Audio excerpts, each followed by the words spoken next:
Satelliidilt saab tõeliselt hea ülevaate. Sama võib juhtuda, kui kuuled EBSi uut podcasti, kui külas on valdkonda põhjalikult tundvad praktikud, rahvusvahelise kogemusega eksperdid ning tõelised oma ala fännid võib uute mõtetega kõrgustesse lennata. Eneseareng ei ole vaid sprint ja koolis käimine, see on elukestev õpe. EBSi podcaste juhib majandusajakirjanik Siiri Liiva. Saateid saab kuulata nii Apple Podcastides, Spotify's kui ka YouTube'i kanalis. Kas kaugtöö on tulnud, et jääda? Millele peaks juhid praegu uusi inimesi värvates enim tähelepanu pöörama ja kas arenguvestlus on oma aja ära elanud? Sellest ja paljust muust räägime täna Irene Metsise ja Gretel Alveriga. Mina olen saatejuht Siiri Liiva. Irene Metsis on personalijuhtimise valdkonnas tegutsenud 25 aastat. Ta on töötanud personalijuhi või direktorina nii Eesti Energias, Majandusministeeriumis, Elionis, Skanskas või G4S Eestis. 2017. aastal valiti ta ühtlasi Eesti mõjukamaks personalijuhiks. Meie teine külaline Gretel Alver on EBSi talendijuht. Enne sellele töökohale asumist oli Gretel Swiss Properties personalispetsialist. Gretel omab Hogan Assessment sertifikaati, mis lubab tal Hogan isiksuse teste läbi viia, tulemusi interpreteerida ning tagasisidet anda. Tere tulemast Satelliidile! Alustame seda vestlust väga lihtsa, aga isikliku küsimusega. Et kuna meil sellised tööelu teemad on, et millal teie viimati mingis värbamisprotsessis osalesite või tööalaselt pidite kandideerima? Irene? Jaa, see on nüüd väga hea küsimus. Et ma nüüd nagu meenutan, millal ma nagu ametlikult niimoodi kandideerima pidin, siis see jääb ikka väga kaugesse aega. Ma arvan, et see võib olla isegi 15 aastat tagasi. Et ma olen küll olnud sellistes jutuajamistes, ehk need ei ole nagu olnud otseselt kandideerimised, vaid pigem on nad olnud, et kutsutud vestlusele rääkima erinevatel juhtimise ja võib-olla ka personalijuhtimise teemadel ja siis on see päädinud sellega, et on siis tehtud kas koostööpakkumine, et pigem niipidi on viimastel aegadel olnud. Okei, et pigem on sinu poole tehtud sihitud pakkumised ja siis sealt on läinud... Ja need on olnud mitte sellised nagu, et CV põhjal mingi vestlusintervjuu, vaid pigem see, et me räägime erinevatel maailmavaatelistel arusaamadel juhtimispõhimõtetest, organisatsiooni kultuurist ja kõigest sellest. Et siis ilmselt on sellised väärtushinnangud klappinud ja sealt on siis need otsused edasi läinud. Okei, väga hea. Nii, Gretel? Minu viimane selline päris kandideerimine jäi, ma arvan, kuskil 5-6 aastat tagasi aega ja pärast seda ka mul on pigem olnud õnne läbi selliste huvitavate vestluste jõuda siis ühiste tööplaanideni, et selliselt on kujunenud viimastel aegadel. See on jah huvitav, ma ise ka seda arutelu ettevalmistuses hakkasin mõtlema, et kui palju on veel sükest traditsioonilist töö otsimist ja kui palju on see töö otsimine muutunud. Aga kui me vaatame seda tööturgu üleüldse, siis mulle tundub, et ka see tööturg ise on praegu mõnes mõttes hästi põnev, aga teisalt jälle hästi väljakutseid täis. Praegu räägitakse, et on töövõtja turg vaatamata kriisile. Kuidas teile tundub, Irene? Ma arvan, et nii ja naa, et see sõltub hästi sektorist ja sõltub nendest organisatsioonidest, et mina tegelikult ütleksin, et on mõlemat. Et jah, töövõtjal on täna päris palju võimalusi, aga samas täpselt teine pool tuleb täpselt sama palju vastu. Nii et täna on selline nagu huvitav aeg, et mina oma kogemuses, mida täna juba ligi 30 aastat on sellist aega nagu värbamisturul näinud ei olegi. Et kui ma mõtlen, et on olnud seda aega küll, kus on kandidaatidest puudu inimesi vähe, sul ei ole leida, sa pead tegema hästi palju turundust selleks, et oma organisatsiooni turundada, siis täna on see ka väga tähtis. Aga teistpidi on ikkagi ka nagu teine pool ka hästi nagu esindatud. Et kuidagi tasakaalu siis on suhteliselt jõudnud? Tasakaalus, jah. Ja noh, pigem on täna nagu värbamisturul need keerukused ja väljakutsed tulevad just värbamise viiside osas, et meie see elu täna, kus me elame, tingib täiesti katsetamist, uute asjade proovimist, tehnoloogia juurde toomist ja täna selline veebipõhine värbamine tundub nagu juba tavapärane, et see ei ole enam midagi sellist kellegi privileeg, vaid seda teevad juba väga paljud. No kui me vaatame seda tänast tööturgu, et siin on väga palju erinevaid põlvkondi, väga erineva taustaga põlvkondi. Kuidas sina seda tööturgu iseloomustaksid? Pigem niimoodi, et noortel on väga lihtne ja noortel on just seesama, et kui tööandjad on rohkem ja rohkem kasutamas veebipõhiseid intervjuusid ja pigem selliseid mittekontaktseid nagu võimalusi inimestega tuttavaks saamiseks, siis nooremad põlvkonnal on ääretult lihtne, et nemad on sellega harjunud, nendel ei ole seda stressi, seda pinget peal. Ja kui nüüd vaadata nagu eakamaid ja selliseid keskeast üle inimesi, siis hästi tore on nagu näha, et inimesed kohanevad sellega, et kui algul veel isegi pool aastat, aasta, poolteist tagasi oli see nagu keerukas ja stressirohke, siis täna ka eakamad inimesed kohanevad, aga kindlasti ütleme, mis on kõige raskem, on just niisuguse nagu oskustöölise või oskustöötaja värbamisel, et noh, siis on keerukas, kui inimestel puuduvad tehnoloogilised vahendid. No, mina puutun hästi palju kokku nende sektoritega, kus täna endiselt on ikkagi inimesi, kellel on nupuga telefonid. Et või veel huvitavam, et polegi telefoni, pole ID-kaarti. Et need on need kohad, kus sa pead leidma mingisugused teistsugused viisid ja olema siis nagu hästi loov, et kuidas siis ikkagi see inimene endaga liita. No selle juurde ma tulen pärast või õige pea tagasi, et mismoodi tööandjad peavad selles, no ma ei saa öelda päris metsik lääs, aga ikkagi sellises nagu väga, väga mitmekesises keskkonnas hakkama saama. Aga Gretel, ma küsin sinu käest, et sina oled talendijuht. Et kui lihtne või keeruline on sinul praeguses keskkonnas oma tööd teha?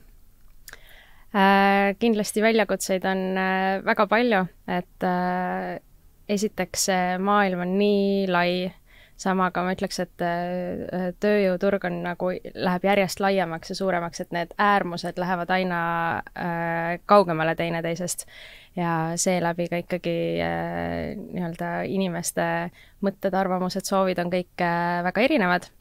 Aga ma arvan, et mis nagu ka talendijuhina ja üleüldse organisatsiooni juhtimisel, mis meid kõiki kokku toob, on ikkagi see, et me jagame ühiseid väärtusi ja ühiseid eesmärke. Et kui see baas on väga selge ja arusaadav kõikidele osapooltele, siis on seda tööd väga huvitav teha, sest et võimalusi on lõputult palju praegu. No Irene kirjeldas siin enne erinevaid põlvkondi, et et vanemad inimesed, kellel on vaja ühtemoodi läheneda värbamisel, nooremad, kellele teistmoodi. Kui palju sina oma töös otseselt näed neid erinevusi? No ikka igapäevaselt näen, et eks see sõltub väga ju ametikohast kindlasti, et on teatud ametikohad, kuhu pigem kandideerivadki nooremad ja sa juba eos pead nagu teadma, mis neid kõnetab. Sama kui mõnele teisele ametikohale ongi eeldused vanemal kandidaadil kindlasti paremad ja tugevamad ja siis sa pead leidma viisi, kuidas temani jõuda. Et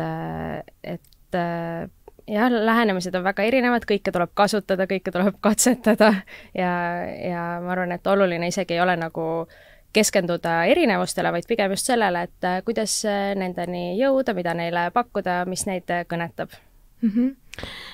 No Irene, sa enne ise tõid välja ka, et sa oled 30 aastat juba personalijuhtimise valdkonnas töötanud. Kui sa võrdled tänast päeva selle 30 aasta taguse ajaga, siis kui palju keerulisemaks on personalijuhi töö täna muutunud just tänu sellele, et meil on see tööturg nii mitmekesine?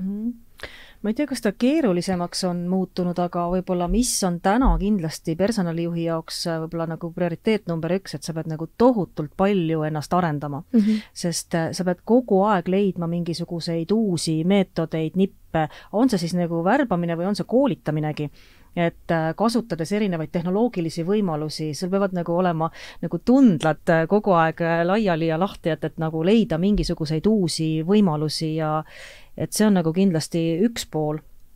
Ja teine pool just see, et kombineerida kuidagi organisatsioonis, et kuidas need inimesed, kes on tõesti noorem generatsioon ja hästi tehnoloogilisele nagu keskkondadele orienteeritud ja neile meeldib see, kuidas siis see teine põlvkond, kes on nagu eakamad inimesed, kes seda tehnoloogist väga nagu ei armasta, et kuidas neid siis ikkagi nagu sisse elatada ja kuidas see kogu tervik ühtseks viia.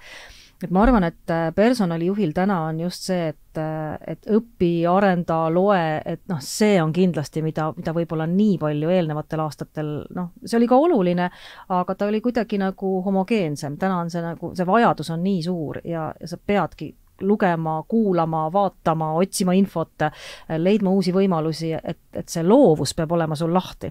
Et seda on kindlasti rohkem, kui siiamaani on olnud.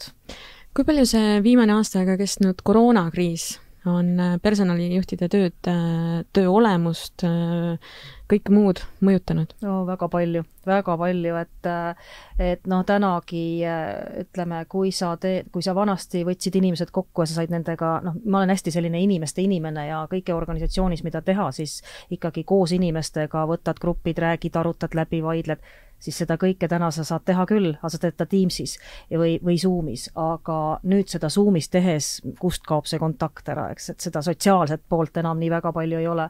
Rääkimata sellest, kuidas sa jõuad nende inimesteni, kes ei ole arvutis. Kontori inimestega on nagu lihtne, nad istuvad arvutis, see on nende igapäevakeskkond, aga inimesed, kes igapäevaselt teenindavad või teevad oma tööd ilma tehnoloogiliste vahenditeta ja neil ei ole seda võimalust, siis kuidas sa nendega kontakti saavutad? Kuidas toetada juhte selles, et aidata, märgata oma töötajaid, kogu see vaimse tervise teema on tulnud ju täna organisatsioonidesse.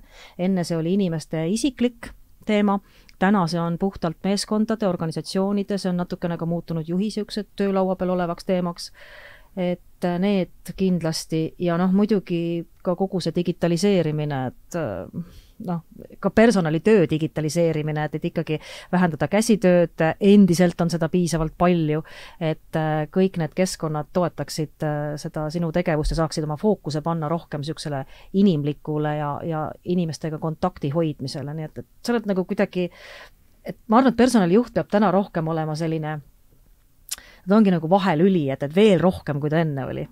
Meil organisatsioonis minu meelest meie personalijuht ütles, et temast on saamas nagu siuke organisatsiooni psühholoog. Et kõigepealt on, ütleme, nagu reatöötajad, siis on keskastme juhid ja siis on kuni nende tippjuhtideni välja, et nagu see ütleme, vastutus ja tõenäoliselt ka koorem on muutunud ikkagi nagu päris suureks selle viimase aastaga. Gretel, kui palju sinul on viimase aastaga töökoormus kasvanud? Ma olen Irenaga nõus, et personalijuht või talendijuht peab siis olema kõigi jaoks olemas ja olema see vahemees ja vahelüli seal, et märkama veelgi rohkem, kes vajab rohkem toetust, kes vajab rohkem motiveerimist, kes vajab lihtsalt seda aega, et kellegagi rääkida. Et eriti kui vahepeal sai kodudest jälle kontorisse tuldud, siis oli näha seda, et inimesed soovisid seda üks-ühele rääkimist, nad soovisid jagada oma muresid. Et ikkagi ekraani taga on raskem jõuda inimesele nii lähedale. Küll aga minu jaoks viimane aasta selles mõttes on olnud huvitav, et meie stardipositsioon minemiseks online oli väga hea, mis tõenäoliselt kõikides valdkondades ju selline ei ole. Aga läbi selle me suutsime EBS-is vähemalt personali juhtimise viia 99% paberivabaks. Ehk et siis ma arvan, et see on päris tubli saavutus. See tõesti on tubli saavutus. On meil nagu väga mugav seda tööd teha. Aga jah, et ikkagi see inimlik pool asja juures on äärmiselt oluline ja seda inimesed vajavad ikkagi ükskõik, kas me oleme ekraanide taga või mitte. No Irene, sina ütlesid ka, et Teams ja Zoom on muutunud personalijuhi lahutamatuteks, ma ei tea, koostööpartneriteks, tööpartneriteks. Ütleme niiviisi, et või mulle tundus, et aasta aega tagasi suhtuti ikkagi väga paljudes organisatsioonides ja asutustes kaugtöösse väga skeptiliselt, et kuigi seda võimaldati, see oli väga väikesel määral. Aasta aega tagasi me kõik, kes vähegi kontoritööd teevad, saadeti kodukontoritesse. kuidas sina tunnetad, kas selle aastaga on toimunud ka mingi niisugune fundamentaalne nihe suhtumises kaugtöösse? On kindlasti, et just seesama, et inimesed või väga paljud ka juhid on läbi mõtestanud selle, et inimene seda tööd võibki kodunt teha, seda tööd võibki teha ükskõik kust kohast, et sa ei pea olema 8 tundi kohal.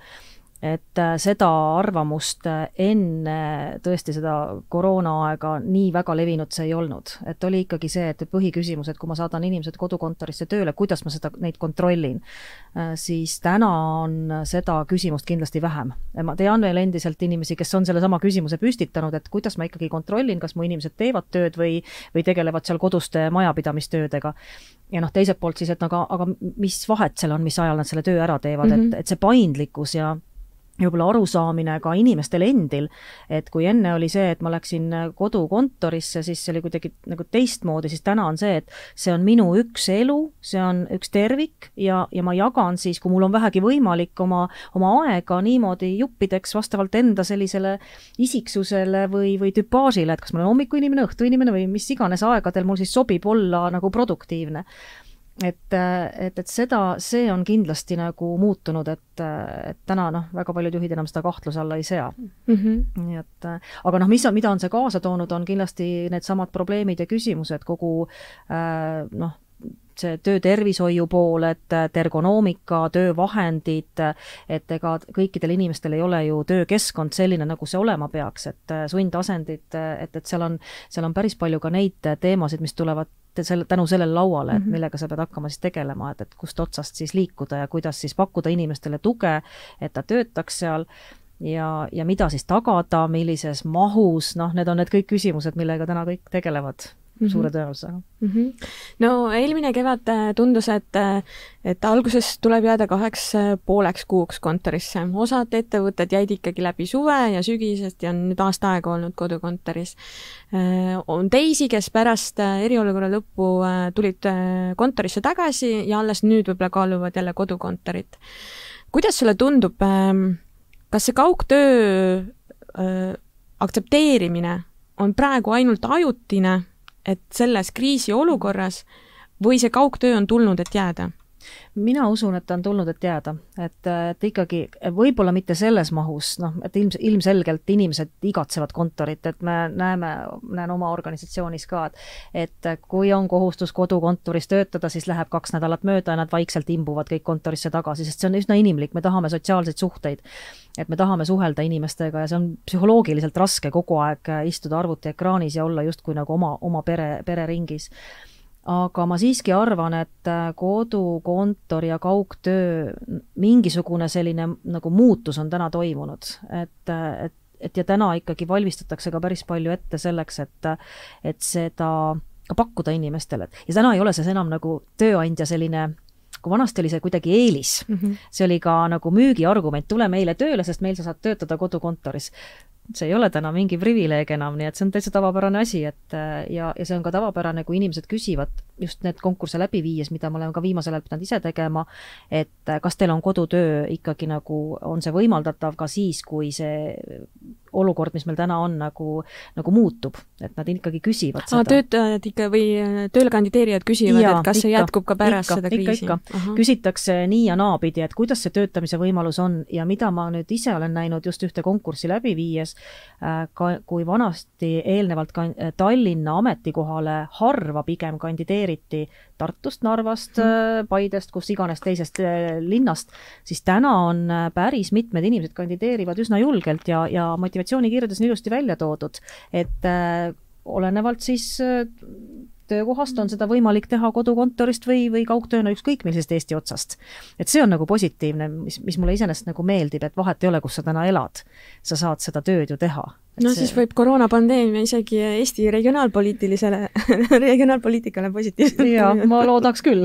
Ja ma usun, et ega me tegelikult ei piirdu ainult Eesti erinevate linnadega, vaid me aina enam ju ka Eestis liigume sinnamaani, et me oleme ikkagi globaalne tööjõuturg.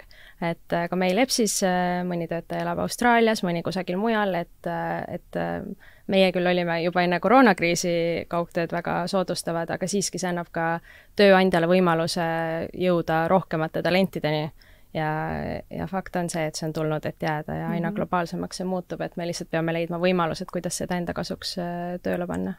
Ja, no tõenäoliselt eelmine kevad hakkasid väga paljud, kes läksidki oma suve- või maakodudesse mõtlema, et nad võiksid seal võib-olla isegi aasta läbi elada, kui tööandja seda võimaldab, et lihtsalt oli sellist väikest tõuget vaja. Aga Gretel, ühe asja ma küsin veel sinu käest, et eks see viimane aasta on meie kõigi jaoks olnud väga ebatavaline, me oleme tõenäoliselt kõik väga palju esimest korda uutes olukordades olnud, et mis kodukontori puhul sinul oli kõige väljakutset rohkem isiklikult?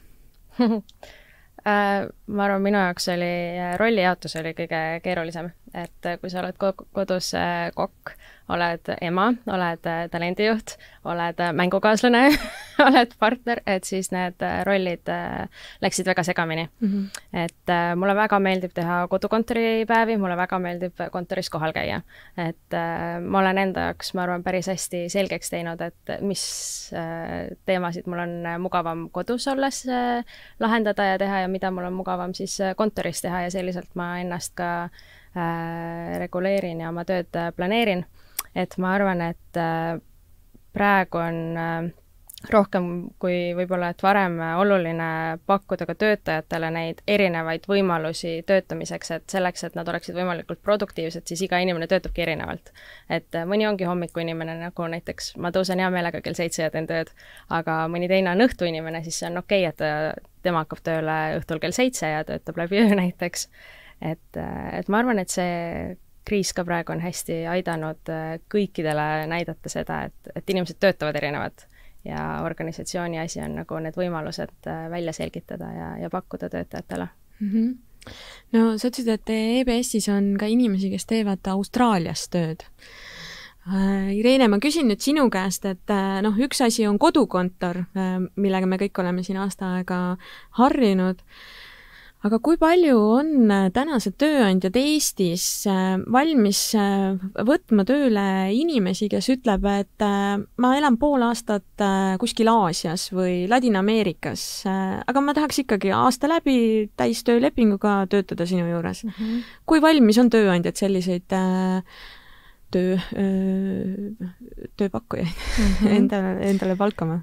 Ma arvan, et üha rohkem ikkagi, et rääkimata startupid, IT-firmad, telekomi ettevõtted, kõik sellised organisatsioonid, see on ilmselt nende jaoks iga päev, et ma arvan, et see on nagu üsna tavapärane ja üha rohkem ma näen ka selliseid nagu traditsioonilisi ärisid, kus on see täiesti lubatud, et ongi, et me ei taha, kui meil on nagu hea inimene, kes on väärtuslik ja annab lisandväärtust, siis tööandjana pole ju tegelikult vahet, kus kontinendil sa töötad või kus kohast sa oma tööd teed, et kui see töö täna, me näeme kõik, et see töö saab iseenesest tehtud ja mitte midagi hullu ei juhtu. Inimesed on ikkagi üsna sellised ennast juhtivad, nii et nendel töödel, kus see on võimalik, ma arvan, et kõik organisatsioonid võiks selle ära kasutada pigem, et vahet pole, kus see inimene sul on ja elab ja mis ta hetkel teeb.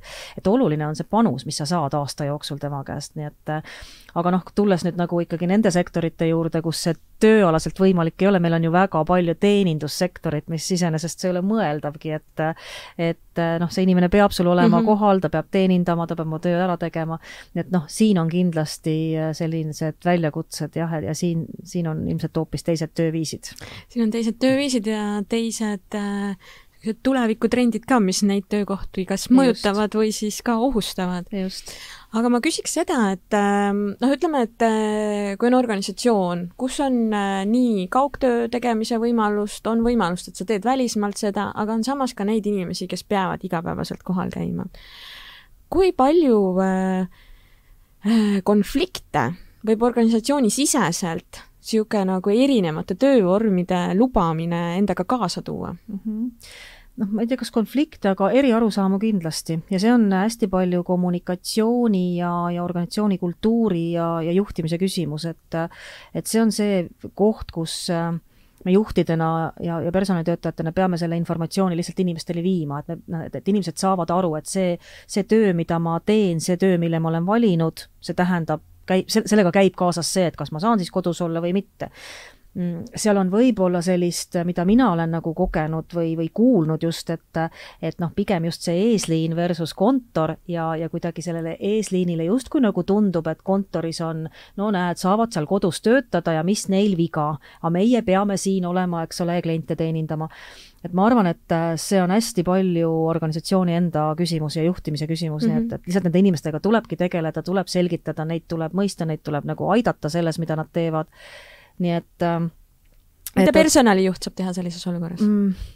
No ega see ongi inimestega rääkimine ja selgitamine, et mis on nagu igaühe roll, et meil igal ühel on ju organisatsioonis oma amet ja meil on igal ühel oma roll ja igas ametis on omad plussid ja miinused. Et need plussid, mis on, ütleme, teenindajal, kes oma töö teeb mingist kellast mingi kellani ja ta võib-olla ei pea rohkem selle peale üldse mõtlema, kui järgmine kas vahetuse algus või tööpäeva algus, noh, võrreldes mingisuguse ametiga, kus sisuliselt sul võib kell 5 tööpäev lõppeda, aga sellega ei lõppe sinu töö, sest seda tööd tuleb teha võib-olla veel mitu tundi ja võib-olla mõnikord ka öötundide arvelt pead sa võib-olla reisima. Nii et igal ametil on plussid-miinused ja ma arvan, et selle selgitamine või inimesteni viimine on hästi oluline, et nad mõistaksid, et mis siis on nagu selle töö positiivne pool, mida ma teen ja mis on see missioon või see nagu see eesmärk, miks ma seda tööd teen. Et noh, tegelikult sealt hakkab ju kõik peale. Kui palju saab organisatsioon, kus on erinevaid põlvkondi koos, kes on harjunud erineval viisil tööd tegema, juba ütleme uute töötajate värbamise faasis selle teemaga tegeleda? Ma arvan, et saab, et kui sa nagu inimesi värbad, siis sa tegelikult ju kuvad seda kultuuri, mis sul seal organisatsioonis on, et sa, noh, ega me teame täna ju kõik une pealt, et me ju ei värba mitte teadmiste oskuste järgi nii palju, kuivõrd me värbame just selle hoiakute ja väärtushinnangute järgi. Et kui need väärtushinnangud nagu sobivad, kui see tööviis, mis organisatsioonis on, see kultuur, mis siin on, need väärtused, mis siin on, et need sobivad, siis me tegelikult seda inimest sinna tahame ja see inimene sobitub sinna palju paremini. Et sealt kõik see asi nagu pihta hakkab, nii et ikkagi leida need õiged inimesed on nagu kõige olulisem, et kui meil asjad käivad niimoodi, meil on niimoodi kombeks, et see nüüd on enda jaoks vaja nagu selgeks teha, et kuidas meil on kombeks, sest vahel võib olla ka see, et organisatsioonis ei pruugi seda selgust olla, et kuidas meil siis kombeks on, et me täpselt ei saagi aru, kuidas ma pean toimetama või käituma või mis mul toodatakse. Nii et need asjad peavad olema nagu üsna selged ja arusaadavad ja siis on lihtsam ka värvata ja selle järgi vaadata. Ja muidugi sisseelamise protsessid täpselt samamoodi, et võimalikult palju aidata inimest siis sisse elada organisatsiooni erinevate siis meetoditega, mida tänapäeval kasutatakse. Sisseelamisprotsesside juurde me kohe tuleme. Gretel, ma saan aru, et sina oled ekspert Hogani testialal. Kui palju sellises kontekstis oleks selle testi kasutamisest kasu? Kindlasti on väga palju sellest testist kasu, aga Hoganist on kasu tegelikult kõikidel väga palju. Et mitte ainult värbamisprotsessis, kindlasti värbamisprotsessis annab Hogan testi tegemine siis kandidaadi kohta või selle uue töötaja kohta hea ülevaate juhile. Juht tõenäoliselt suudab siis paremini uue töötajaga suhestuda, leida temaga ühist keelt ja juba eos ennetada potentsiaalseid riskikohti. Aga ma arvan, et see Hogan test laiemalt on kõigile väga kasulik, sest et pilk iseendasse on ju see, mis meid kõige rohkem tegelikult edasi viib. Et selleks, et sa saaksid teistele toeks olla ja teisi arendada, selleks sa pead ju iseennast tegelikult hästi tundma ja endast aru saama. Aga kui kursis sa oled, kui palju Eesti ettevõtted, asutused, organisatsioonid kasutavad seda testi? Kas siis värbamisel või üleüldse personalijuhtimisel?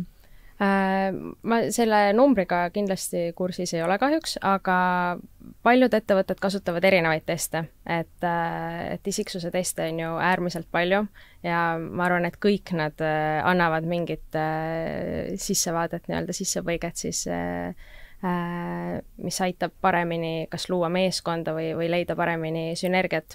Et neid kasutatakse ja ma väga loodan, et neid kasutatakse aina enam. Et meie EPSis ka testime kõiki oma uusi töötajaid just selleks, et oskaks neid ka paremini toetada ja et oskaks nende potentsiaali paremini ära kasutada. Et üks asi on see, mis sa saad teada intervjuul, mida see uus töötaja siis sulle räägib, aga teine asi on see, mis info sa saad läbi selle Hogan testi töötajast ja läbi selle on võimalik veel sügavamate diskussioonideni jõuda ja läbi selle on ka võimalik jõuda selle päris sügava potentsiaalini, mis sellel inimesel pakkuda on. No Irene, sina oled väga kogenud personalijuht. Kui palju selle aja jooksul oled sina isiksuse teste enda abimeestena kasutanud? Ikka olen ja, et läbi aegade päris palju, et see on selline, selle järgi kindlasti ei vali, et see ei ole kindlasti see kriteerium, mille järgi valida kandidaati või inimest, aga see on hästi suur abivahend just, et see, mida Gretel ütleski, et sa näed, sul on võimalik selle baasilt inimesega arutleda nendel teemadel ja minu arust on need hästi head abimehed just sellise potentsiaali avamisel, nii nagu siin tuli juttu, ja mulle nagu hästi alati meeldib ka inimesed, kui need isiksuse teste või mis iganes teste on siis teinud, et tegelikult see annab neile ka päris palju tagasisidet ja see on palju kvaliteetsem teine jutuajamine kui see, et ma lihtsalt küsin mingeid küsimusi või me arutleme lihtsalt mingitel teemadel. Et see avab inimest kindlasti rohkem. Nii et, aga ma olen nõus, ma ei kasuta seda iga kord, vaid pigem just siis, kui on tekkinud selline dilemma, et kumb või kes siis kolmest. Kõik on head, et kõik justkui sobivad, kõik on väga väärtuslikud inimesed, et kes siis nagu nendest on, et see on nagu lisa ja selline abimaterjal hästi palju personalijuhile.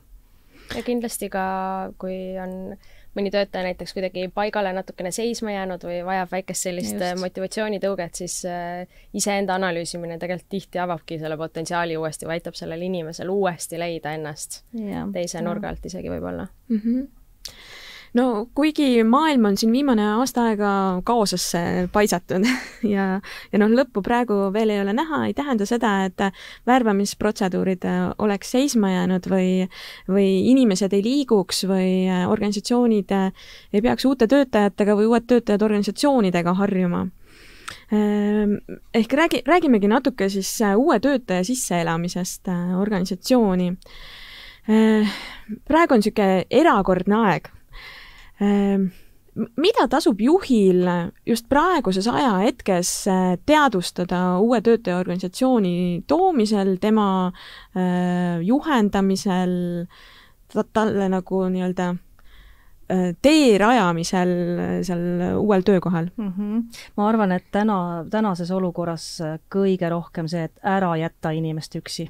Et ära viska teda lihtsalt nagu ettevõttesse ja ütle, et näed, siin on kontaktid, siin on, ma ei tea, Teamsi koosoleku lingid ja tegele ja vaata, et minu arust nagu ääretult tähtis roll on see, et juht on täna võib-olla rohkem selline toetaja, et sa pead, seesama, et küsi, uuri, räägi ja kuni sinnamaani välja, näiteks ma toon ühe näite, et selleks, et elatada sisse mingi väiksem hulk inimesi, et me palusime näiteks nendel inimestel, kes olid kontorisse tööle tulnud, et kuulge, kas te saaksite mingi ajal olla kodukontoris, selleks, et meil tulevad uued inimesed, me näitame neile kontoriruume, me teeme füüsiliselt selle läbi, olgugi et maskides, olgugi et teineteisest 2 meetrit vahet hoides, aga et nad näevad, et kus on füüsiliselt see koht, et inimene, et ta ei tuleks tööle nagu niimoodi, et ta läheb tööle kodukontorisse.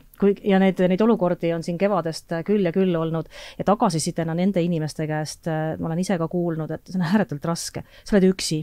Sa oledki täitsa üksi ja isegi kui see juht lepib kokku, et iga nädal on üks-ühele selline jutuajamine, me räägime pool tundi, kuidas sul läinud on, sa oled ikkagi üksi. See on hästi huvitav, et nad ikkagi ütlevad, et ma ei tunne seda seost, sest jällegi me tahame seda suhtlust. Ja siis me oleme kasutanud ka neid, et tõesti, et kasuta seda vana head telefoni. Sa ei pea arvuti taga alati olema, sest arvuti on ikkagi barjäär meie vahel.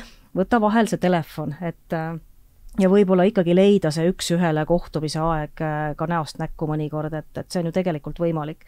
Et võib-olla need on, see kõige suurem märksõna ongi see, et ära jätta inimest üksi, aita ja ka kolleegid, et kaasata kogu siis kas osakond või teised kolleegid sinna appi, et jagadagi kas või vastutused ära, et kes, mis päeval, kuidas, et see on jällegi niisugune läbimõtlemise koht, kuidas seda kõike paremini teha.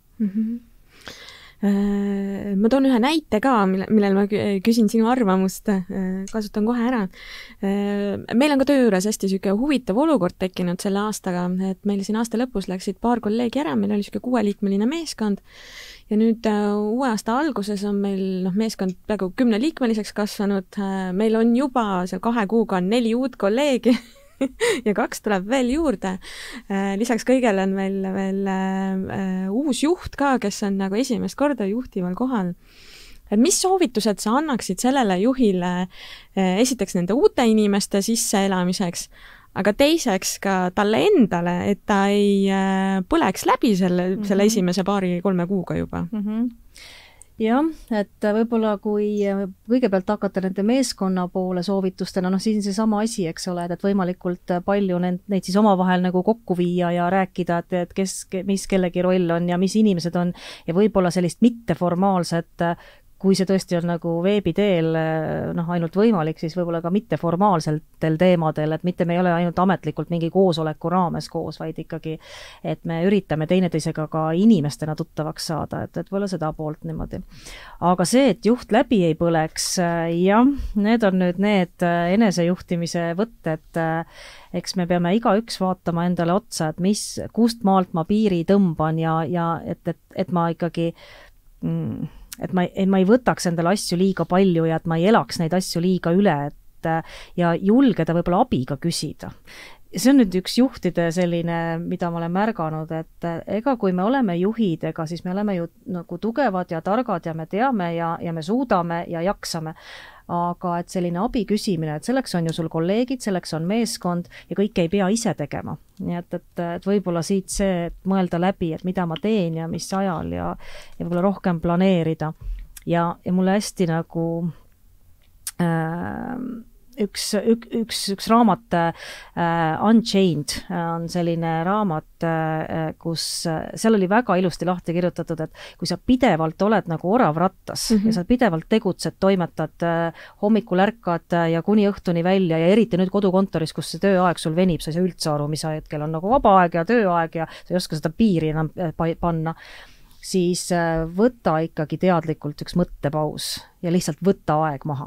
Täitsa füüsiliselt sunni ennast aeg maha võtma.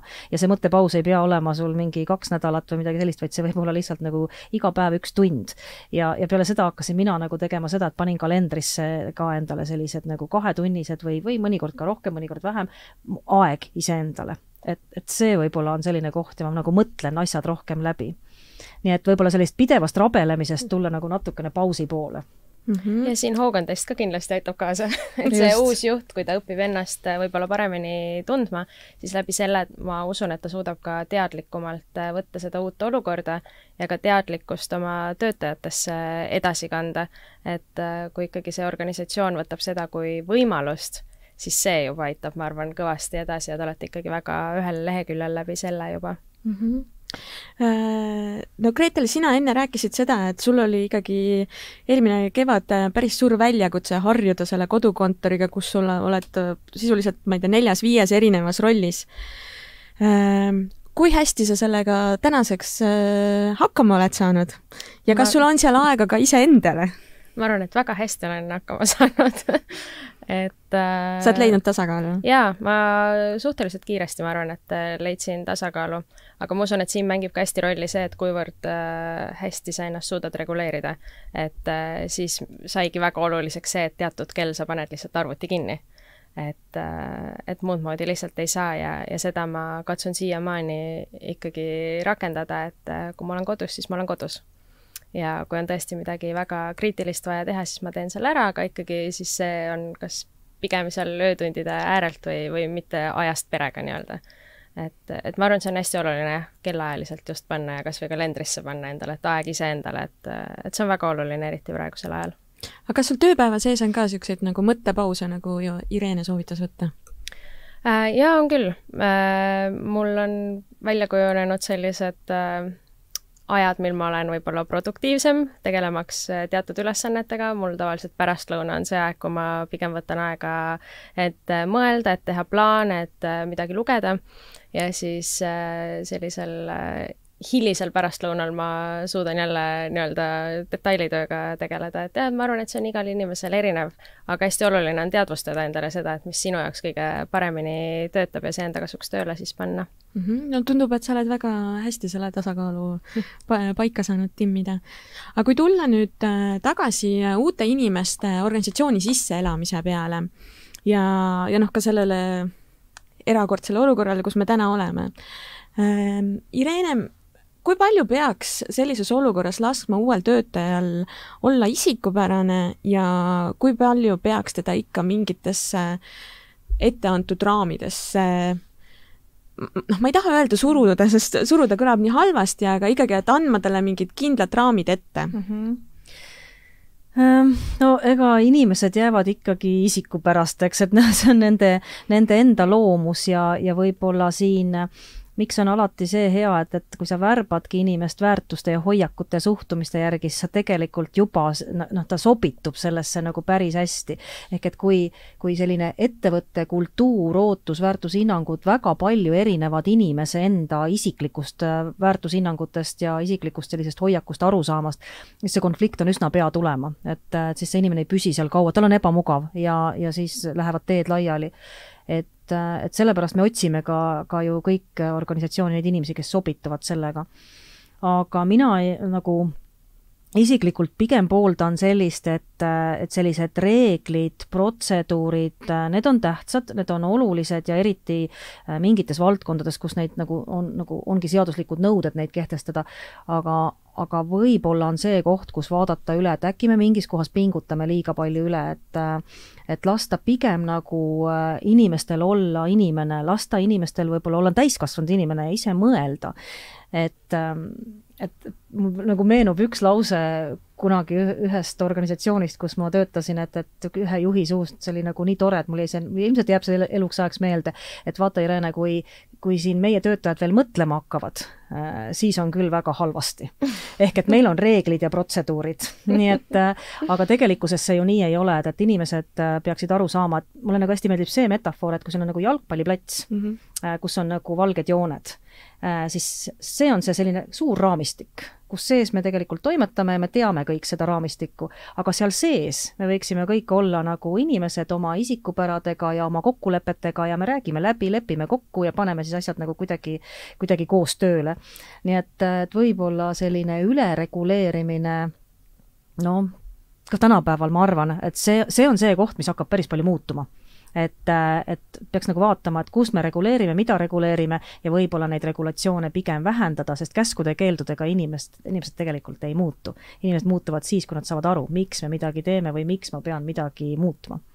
Vabandust. See inimene, kes väljast ju tuleb, ta saab organisatsiooni tuua nii palju värskust, ta saab nii palju uusi ideid tuua just läbi selle, et ta ei ole harjunud nende regulatsioonidega.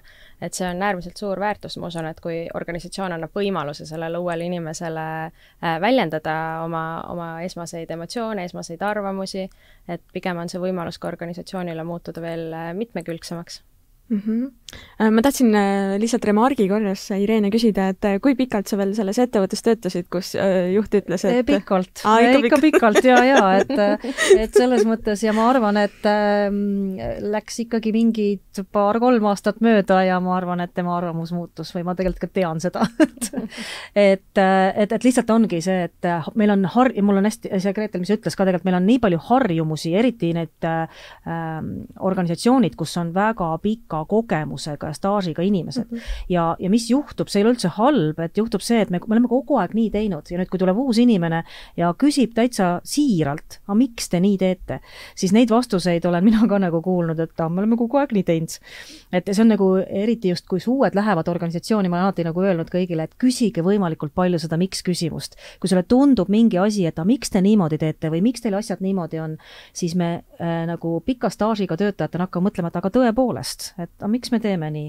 Me oleme nii teinud, aga miks me ei võiks seda muuta? Sest elu on nii palju edasi läinud ja inimene on ju mugav, et kui mul on kogu aeg nii olnud, siis ma ju jätkan niimoodi sinnamaani, kuni mul väga valus ei ole või mingi asi ei motiveeri mind muutma. See on tegelikult hea soovitus, kes iganes töökohta vahetab, et julgelt küsida seda miks küsimust, kui miski on arusaamatu.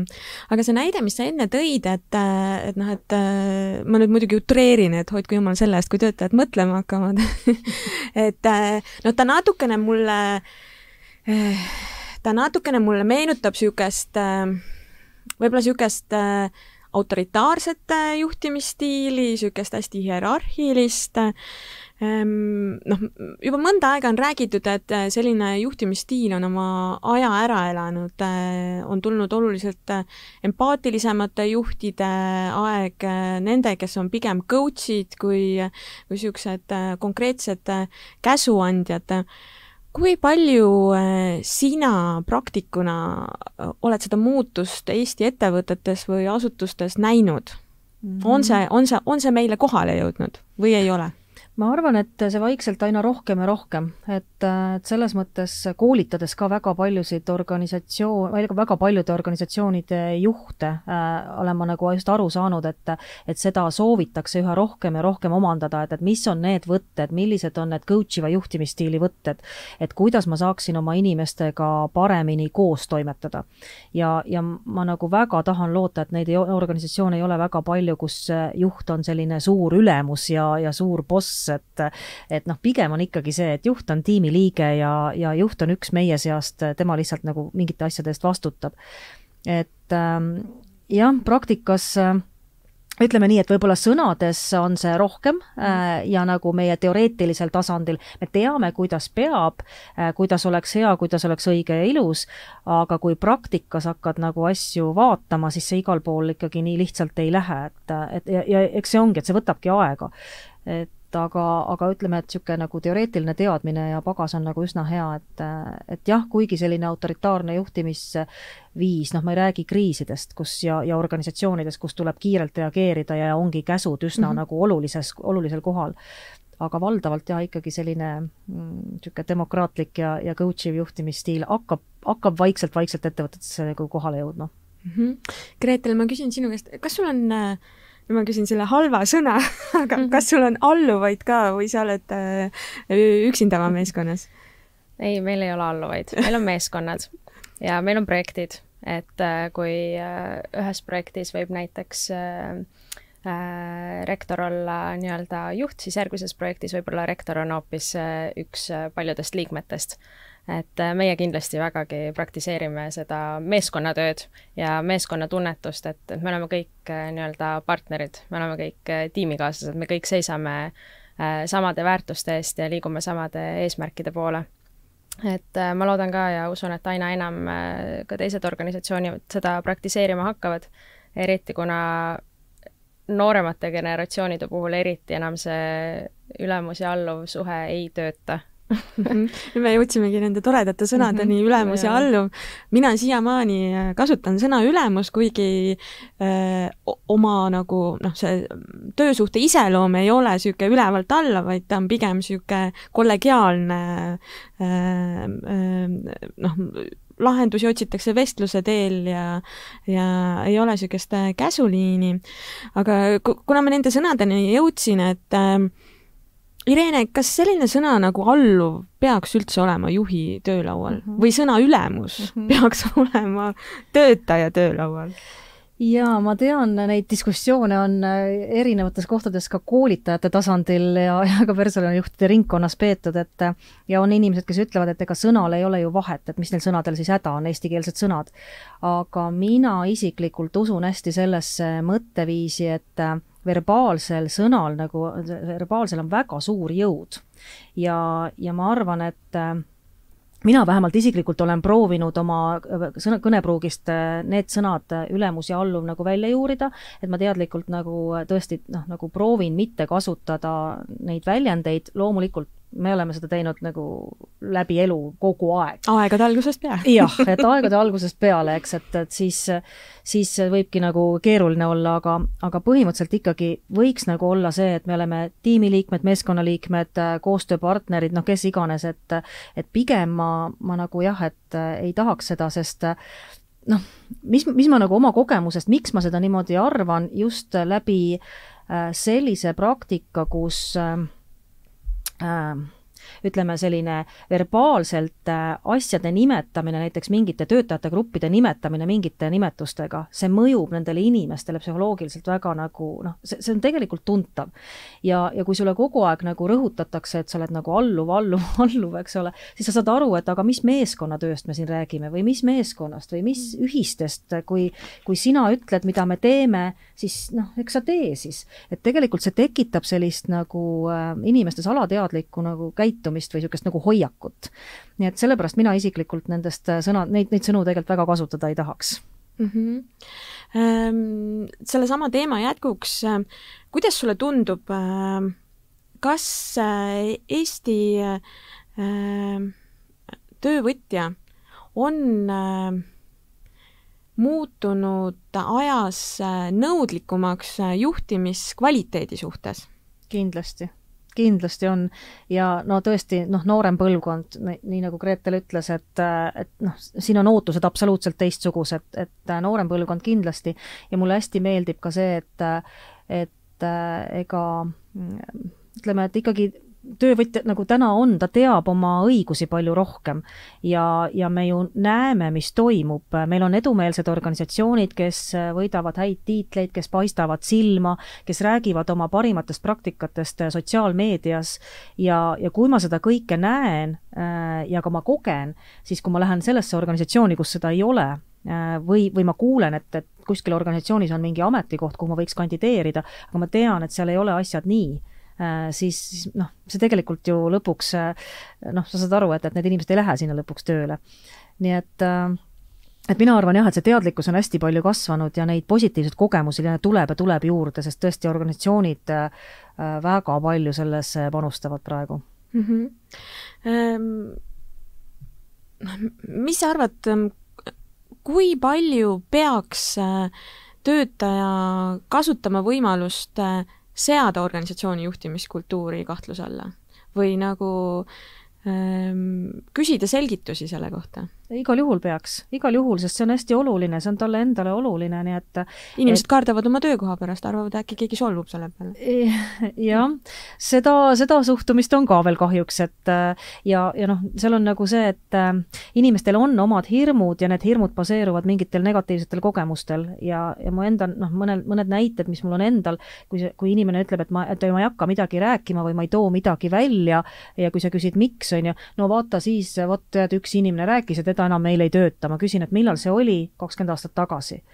Meie mälu on hästi pikk ja inimesed mäletavad neid negatiivseid asju väga pikalt, aga samas kui me oleme ka, mis on nagu, ütleme võib-olla ka personalijuhtide ja juhtide roll leida need viisid, kuidas inimesed saaksid siis avaldada neid arvamusi. Ja neid viise on ju väga palju, et sa lihtsalt küsidki inimeste käest arvamusi, on erinevad küsitlused, uuringud, koostöögrupid, töötoad, mida iganes on võimalik ju teha, et inimesi panna nagu mõtlema ja kaasa rääkima. Ja kui nad näevad, et sealt sünnib ainult head ja positiivset, siis nad julgevad ka edaspidi arvamust avaldada. Nii et ma arvan, et nendes organisatsioonides, kus inimesed ei karda seda teha, on lihtsalt nähtud, et tegelikult midagi hullu ei juhtugi, vaid pigem saab asi paremaks minna. Sest kui sa ei ütle, siis keegi ei teagi, et midagi kehvasti on. No ma tahaks loota, et üsna nagu selliseks traditsiooniliseks saanud asi paljudes organisatsioonides on arenguvestlus. Kuivõrd peaks töötaja kasutama arenguvestlust võimalusena oma otsesele juhile tagasisidet anda? No nüüd arenguvestlus on selline tore teema, millega mina olen ka viimasel ajal nagu, ma arvan, et juba 2-3 aastat mõtisklenud, et kas see vestlus ei ole oma aega üldse ära elanud. Et see vestlus võib-olla võiks nüüd nagu sellisel kujul jääda tõesti sinna nagu eelmisse perioodi, aga mis on oluline on see, et juht ja töötaja peaksid kindlasti rääkima, et sellised vestlused, mis iganes kujul me seda nimetame, et on see siis tõesti koostöövestlus, ka minu pärast kas või arenguvestlus, ja et see ei peaks olema ju see üks kord aastas. Et tegelikult ju võib arenguvestlust või jutuajamist juhiga või sellist nagu tõesti mingite sihtide seadmist, tagasiside andmist teha kord nädalas, kord kvartalis, kord kuus, kuidas kellegil. Ja see ei pea kindlasti olema jaanuar, veebruar, märts, mida vanasti hästi viljeleti, et märtsiks peavad kõik olema tehtud, meie organisatsioonis on täpselt nii. Ja see on väga paljudes organisatsioonides endiselt niimoodi. Aga miks see peab olema märtsiks, et miks ei või juht rääkida juulikuus või septembris või millal iganes. Ja ma tean, et sellised edukamad organisatsioonid on nendest vestlustest juba sellisel kujul loobunud, on hakatud mõtlema tõesti nagu natukene inimkesksemalt ja on kindlasti inimesi, kellele sobib üks kord aastas vestelda ja on inimesi, kes tahaks iga kuu või iga nädal juhiga rääkida. Et sa jällegi seesama isikupära, mida inimesel nagu on vaja, et tema isikupärast lähtudes siis nagu ka juhid ja leiad selle viisi, mis teda kõige rohkem motiveerib. Nii et, aga igal juhul, kui sa küsisid, kas tuua välja, muidugi võiks välja tuua, et kui me üks-ühele vestlusel juhiga ei räägi asjadest, siis kuidas see juht saab teada, et midagi on vaja muuta, kui talle mitte keegi ei ütle. Et see on seesama, et kui sul on midagi viga ja keegi sellele tähelepanu ei juhi ja sa ei tea, et sul midagi viga on, siis sa ju jätkad seda käitumist. Nii et ma igal juhul julgustan ka kõiki inimesi oma juhtidele ja kõikidele kolleegidele tagasisidet andma või edasisidet. Ja kindlasti juhtidel on ka võimalus luua selline platvorm, kus töötaja siis tunneb, et juht päriselt tahab teda kuulata. Et ma olen ka nõus, et kord aastas kindlasti on oma aja ära elanud. Küll, aga võib-olla mõnes organisatsioonis on ikkagi vaja ka sellist nagu formaati, et see võib-olla ei tule nii lihtsalt, et siis selleks alustada kord aastas, 2 korda aastas, 4 korda aastas ja siis see juba muutub väga loomulikuks osaks. Aga töötaja kindlasti tahab seda tunnet ja teadmist, et tal on see kindel aeg, mil ta saab seda tagasisidet anda ja mis formaadis. Aga ma kindlasti toetan seda, et otse juhi juurde kõndida ja öelda välja ja ma usun, et sellest ka tegelikult kujuneb välja väga hea koostöösuhe, kui nii juht kui ka töötaja teavad, et nad võivad alati kõike teineteisele öelda. No me jõuame tagasi selle ennast juhtiva töötajani, et ennast juhtiva ja ennast motiveeriva töötajani, kes siis paneb paika oma tööajad, millal ta oma töö ära teeb ja teeb suu lahti, kui ta ei ole asjadega rahul. See teema on väga põnev, siin võiks nii palju uusi tahke veel avada, aga kahjuks meil aeg surub tagant ja meil on sellel podcastil ka üks traditsiooniline lõpuosa, milleni me oleme jõudnud, kus siis kõik külalised saavad vastata iga kord samadele küsimustele, mida ma siis nüüd ka teie käest küsin. Esimene küsimus on siis see, et mis on see juhtimisraamat, mida sa soovitaksid kõikidele, keda paeluvad juhtimisküsimused või väljakutsed? Irene? Minu laual on nüüd, just olen läbi lugenud selline raamat nagu Juhi mõtteviis. Ja alguses, kui ma selle nagu võtsin, siis ma ei osanudki tast nagu midagi arvata, ta nagu väga ei kõnetanud, aga kui ma seda lugema hakkasin, siis ma sain aru, et see on täpselt see, mis tegelikult annab sellise nagu suuna juhina enesearenguks ja läbimõtlemiseks, et milline juht sa oled ja kuidas sa tahad juhtida. Ja mulle hästi meeldib, et siin raamatus on hästi palju juttu just sellisest targast isetusest ja hoolivusest. Ja sinna juurde siis põimitud selline enesejuhtimise selline temaatika ja läbi ka praktiliste väikeste selliste harjutuste ja mõtteülesannete, nii et väga-väga soovitan. Ja see on ka hea, et on eesti keeles, kuna tõesti jällegi oma kogemusest erinevatest organisatsioonidest, et esma- ja kesktasandi juhid, kellel võib-olla ingliskeele ei ole nii tugev ja ingliskeelset raamatuid on raske lugeda, siis ma just valisin eestikeelse, et seda saaks ka eesti keeles lugeda, oma emakeeles on ikkagi nagu palju kasulikum. Ja no kui ma sellest raamatus pealkirjast õigesti aru saan, siis see juhi mõtteviis, et see ei pruugi tingimata üks-ühele juhi jaoks olla, vaid ka täiesti tavalise töötaja jaoks, kes tahab mingit sükest mõtteviisi alast raamatust lugeda. Nii, Gretel, millist raamatut sina soovitaksid juhtimishuvilistele? Ma siis kõrvale panen ühe inglisekeelse raamatuse tasakaaluks. Et George Goldseri raamat Care to Dare, mis selgitab väga kenasti, et kuidas juht võiks sellise turvalise keskkonna luua töötajale selleks, et töötajad tunneks, et ta julgeb oma potentsiaali siis töösse panna ja et seda potentsiaali ka ajas kasvatada. Et väga hea raamat, suhteliselt lihtne jälgida ja lugeda ja annab väga palju mõtteid selleks, et kuidas juht saab tekitada sellise keskkonna, kus töötaja oma potentsiaali täielikult saab avada. See nii hästi läheb kokku meie eelneva vestluse sisuga. Nii, teine küsimus, mis ma küsin siin lõpuks, on see, et mis on see üks soovitus, mida sa alati juhtimise kohta annaksid? Irene? Mina olen alati nagu juhtidele, keda ma koolitan, olen öelnud, et jääge inimeseks. See on nagu kõige lihtsam, et selles mõttes, et mida iganes see igaühe inimese jaoks tähendab, aga see on see, mis aitab juhtimises päris palju. Väga hea. Gretel? Ma pean Irenega nõustuma, et empaatia on hästi oluline, aga ma lisaksin siia juurde, et aktiivne kuulamine on hästi oluline. Et üks asi on kuulamine, teine asi on aktiivne kuulamine, et väga tihti töötajatel on väga palju öelda, aga kui neil ei ole seda võimalust öelda, siis need mõtted lähevad kaduma. Et tihtipeale need mõtted ikkagi on väga suur väärtus organisatsioonile, et kuula aktiivselt. Ja kolmas küsimus, mis me siin podcasti lõpuosas alati küsime, on see, et mis on see üks juhtimisoskus, mis sa tunned, et sa pead enda juures veel arendama, Gretel? Juhtimis on muidugi sulgudes, et võib ka lihtsalt oskus olla. Kui ma 1,5 aastat tagasi Hogan testi tegin, siis neid punkte tuli päris palju välja, mille peale mõelda. Aga üks on minu puhul äärmiselt isiklik, aga see, et kuidas jääda paindlikuks, kui sa oled väga hea organiseerimisvõimega.